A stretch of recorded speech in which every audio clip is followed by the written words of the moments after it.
the heart of a sun-baked land lay a small, struggling village. Its people, hard-working and kind, depended entirely on a single, ancient well for their water. For generations, the well had been bountiful, providing clear, cool water for every need. But as years turned into decades, a subtle shift began.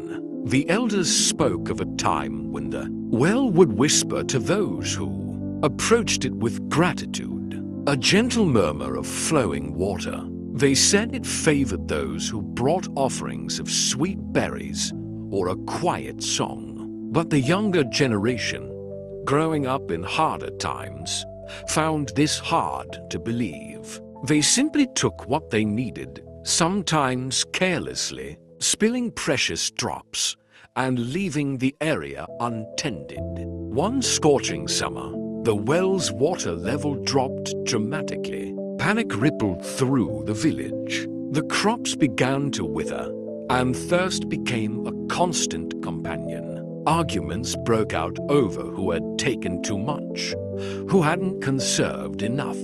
The unity that had long defined the village started to crack.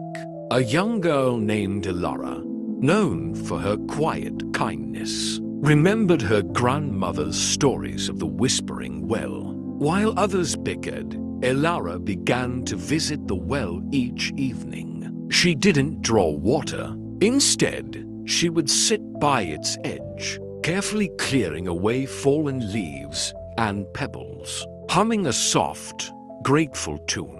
She even brought a handful of wild berries, placing them gently on the stone ledge. The other villagers initially mocked her. "What good will singing do when our throats are dry?" They scoffed, but Elara persisted, driven not by a hope for instant magic, but by a deep respect for what the well had given them for so long. One morning, as Elara sat by the well, she heard it, a faint, almost imperceptible shush from deep within. Then, a tiny ripple appeared on the water's surface, followed by another and another. Slowly, steadily, the water level began to rise. Word spread like wildfire. The villagers rushed to the well, expecting a miracle, but found only Elara calmly observing the rising water.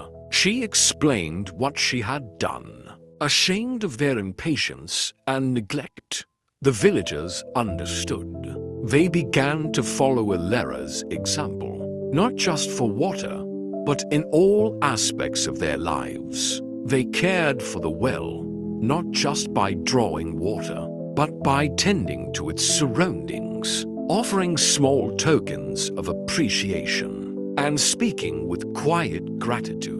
The well, in turn, never ran dry again. It continued to whisper, not just as sound, but a lesson that true abundance comes not just from what you take, but from the respect, care, and gratitude you give back.